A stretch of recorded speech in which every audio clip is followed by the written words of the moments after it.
कहानी की शुरुआत दो स्कूल बसों से होती है जिनमें सिर्फ लड़कियां ही थी। उन लड़कियों में मित्सुको नाम की एक लड़की होती है जो अपनी डायरी में पोयम लिख रही होती है। उसकी दोस्त उसको लिखना छोड़ उसके साथ मजे करने को कहती है। उसी वक्त मित्सुको का पेन नीचे गिर जाता है और वो पेन उठाने के लिए जैसे ही नीचे झुकती है तभी अचानक हवा का झोंका उन पर अटैक करता है और उन दो बसों में बैठी लड़कियों का सिर कट जाता है। मित्सुको बच जाती है क्योंकि वो उस वक्त नीचे झुकी हुई थी। ये देखकर मित्सुको बहुत डर जाती है। तभी फिर से दूसरा हवा का झोंका मित्सुको पर हमला करता है, लेकिन मित्सुको नीचे झुककर बच जाती है। जब बस रुकती है तो वो नीचे उतरकर हाईवे में भागने लगती है। तभी उसे रास्ते में चार लड़कियां दिखती है जिसमें एक को मित्सुको खींच के नीचे गिरा देती है जिससे उसकी जान बच जाती है और बाकी तीनों लड़कियां भी हवा से कट जाती है। पर थोड़ी देर बाद जिस लड़की को मित्सुको ने बचाया था वो साइक्लस को बचाने के चक्कर में मारी जाती है। मित्सुको डर कर भागने लगती है और वो एक नदी के पास पहुंच जाती है जहां बहुत सारी स्कूल की लड़कियों की डेड बॉडीज पड़ी हुई थी। मित्सुको अपना मुंह धोती है और वहाँ रखी एक क्लीन यूनिफॉर्म पहनती है और फिर से भागने लगती है। घंटों तक चलने के बाद वो एक स्कूल में पहुँच जाती है जो ओनली गर्ल्स स्कूल था। वहाँ की लड़कियाँ मित्सुको को जानती थी। तभी मित्सुको अपनी गर्लफ्रेंड एकी से मिलती है और मित्सुको यहाँ उससे पूछती है कि क्या तुम सच में एकी हो। तभी फिर से वहाँ हवा का झोंका आता है जिससे डर कर मित्सुको नीचे झुक जाती है। इस टाइम हवा नॉर्मल चल रही थी। एकी उसे उठाती है और स्कूल के अंदर ले जाती है। मित्सुको यहाँ बहुत कंफ्यूज हो जाती है। क्लास में ले जाकर एकी उससे पूछती है कि वो ऐसा बिहेव क्यों कर रही है।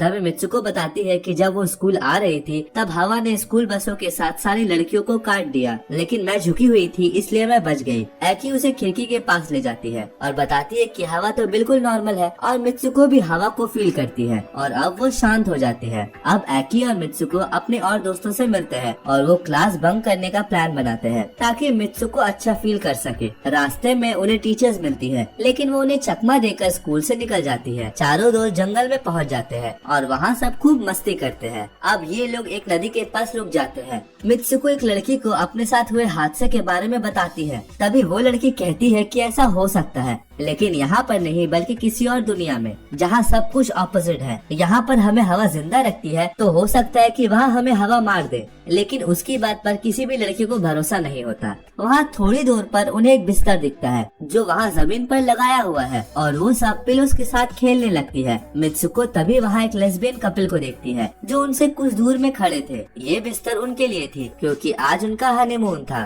पर मित्सुको के कुछ पूछने से पहले ही वो गायब हो जाते हैं। वही एक लड़की बोलती है कि उन सब की किस्मत पहले ही लिखी जा चुकी है और अगर उन्हें डेस्टिनी को हराना है तो कुछ ऐसा करना होगा जिसे कभी कोई सोच ही नहीं सकता। फिर वो लड़कियां अपना अंडरवेयर दिखाने लगती है जिसे देखकर सब हंसने लगते हैं। फिर वो सब स्कूल वापस आ जाते हैं। मित्सुको को एक तकिया दिखाई देता है। जब वो उसे उठाने के लिए झुकती है तो टीचर मशीन गन से फायरिंग करने लगती है और सबको गोली से मार देती है जिसमें एकी भी शामिल होती है। लेकिन एक बार फिर से मित्सुको नीचे झुकने की वजह से बच जाती है। टीचर कहती है कि ये क्लास बंक करने की सजा है। वो मित्सुको को भी मारने ही वाली होती है, लेकिन उसके दोस्त आकर उसे बचा लेते हैं और उसे भागने में मदद करते हैं। अब सब लड़कियां डर कर बाहर भागती हैं, लेकिन अभी भी टीचर्स उन पर गोलियां चलाती है जिससे कई सारी लड़कियां मर रही है और जो लड़कियां आगे निकल जाती है उन्हें हवा काट कर मार देती है। मरने से पहले एक लड़की मित्सुको को कहती है कि उसे किसी भी तरह डेस्टिनी को बदलना होगा। मित्सुको हवा से बचने के लिए काफी देर तक भागती है और भागते भागते एक शहर में आ जाती है जहाँ वो एक पुलिस स्टेशन में जाकर रुकती है। पुलिस ऑफिसर समझती है कि मित्सुको एक पागल है क्योंकि वो कुछ भी बोल नहीं रही थी और सिर्फ एक और इशारा कर रही थी। पर अचानक से पुलिस ऑफिसर उसे केको कहकर बुलाती है। जब मित्सुको आईने में देखती है तो वो शॉक हो जाती है क्योंकि उसका चेहरा बदल चुका है। पुलिस ऑफिसर केको की फ्रेंड होती है जो केको की शादी के लिए काफी एक्साइटेड है, जो शादी कुछ घंटों में होने वाली है।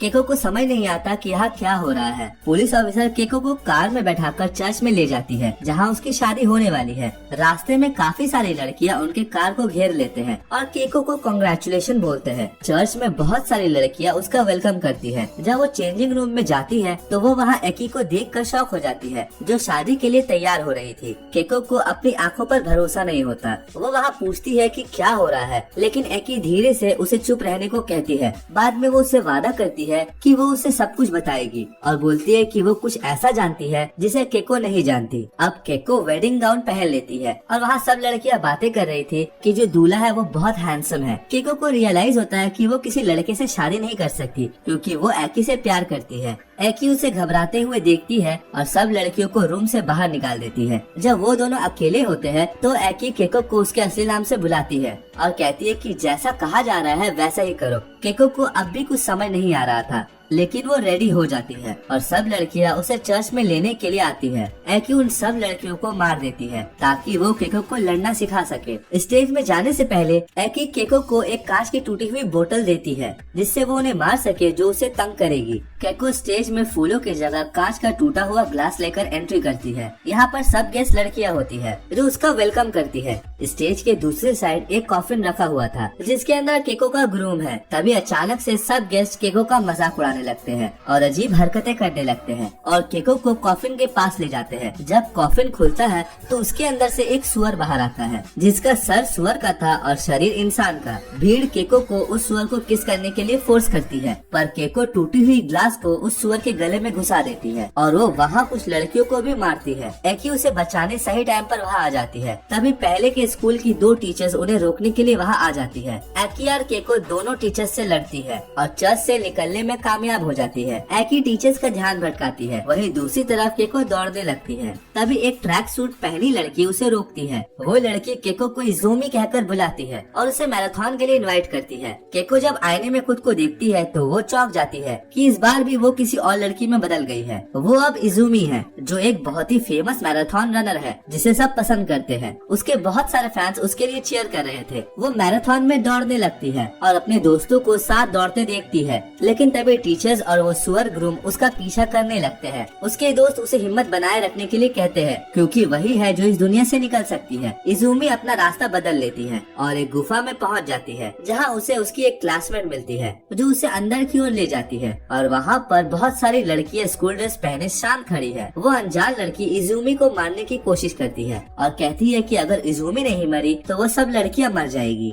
एकी सही टाइम पर आकर अपनी गर्लफ्रेंड को बचा लेती है। फिर एकी इज़ूमी को असली नाम मित्सुको बोलने को कहती है। जब वो ऐसा करती है तो वो अपने असली फॉर्म मित्सुको में बदल जाती है। इस दुनिया से निकलने का एक ही रास्ता था कि वो एकी के हाथ में लगे वायर्स को खींचे जिससे एकी 2 टुकड़ों में कट जाएगी। मित्सुको ऐसा करना नहीं चाहती थी लेकिन एकी ऐसा करने के लिए उसे फोर्स करती है जिससे एकी 2 टुकड़ों में कट जाती है और मित्सुको अलग दुनिया में पहुंच जाती है जहाँ सिर्फ आदमी है। थोड़ा आगे जाने पर उसे अपने और एको की तस्वीर दीवार पर लगी दिखती है जिसे देखकर कुछ लड़के गंदी हरकतें कर रहे थे। और इस दुनिया को मेंस वर्ल्ड कहा जाता है जहाँ आदमी एक गेम का मजा लेते हैं जिसका नाम टैग है। एक आदमी मित्सुको को बताता है कि वो फ्यूचर में है जिसे सुनकर वो बेहोश हो जाती है और जब उसे होश आता है तो वो एक गुफा में होती है जहाँ गेम के सभी कैरेक्टर शोकेस की तरह सजाए हुए थे। तभी मित्सुको को एक बूढ़ा आदमी दिखाई देता है जो अपने टीवी में गेम खेल रहा था। वो मित्सुको को बताता है कि वो फ्यूचर में 150 साल आगे है और वो बताता है कि तुम भी इस गेम का हिस्सा हो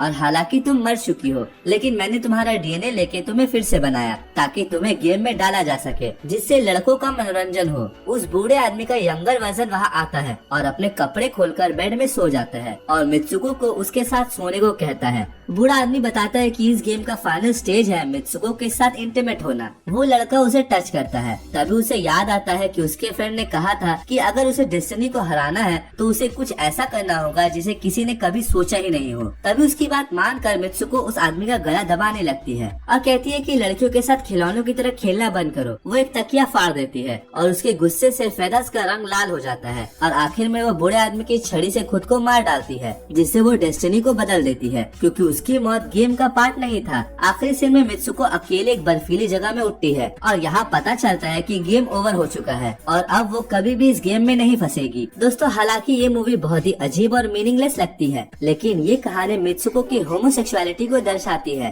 और कितने स्ट्रगल्स उसे एक लड़की होकर जापान में उठाने पड़ते हैं। तीनों लड़कियां एक ही जैसे परेशानियों का सामना कर रही थी। मित्सुको हाई स्कूल में पढ़ती थी जिसे एक लड़की से प्यार था। वो सीन जहाँ जंगल में उन्हें बिस्तर दिखा था वो दर्शाता है कि कैसे गे वुमेन को सोसाइटी समाज से अलग कर देती है। वैसे ही केको को फोर्स किया जाता है उस आदमी से शादी करने के लिए जिससे वो प्यार नहीं करती। इस तरह उसे वो आदमी सुअर दिखता है जो सिर्फ उससे एक ही चीज चाहता है। फिर इज़ूमी जो बहुत टैलेंटेड लड़की है पर वो सुअर से डरकर भाग रही है, जो दर्शाता है कि कैसे कुछ आदमी उसके सक्सेस के बीच आते हैं और उसे कामयाब होने से रोकना चाहते हैं। लास्ट में वो बूढ़ा आदमी लड़कियों को अपने गेम का कैरेक्टर बनाता है, जो दर्शाता है कि सोसाइटी में लड़के कितना ज्यादा लड़कियों को काबू करते हैं, जो लड़कियों का और उनकी परेशानियों का गलत फायदा उठाते हैं, और मित्सुको खुद को मार कर ही इन सब चीजों से आजाद हो पाती है। ऐसे ही और वीडियो देखने के लिए चैनल को सब्सक्राइब करें।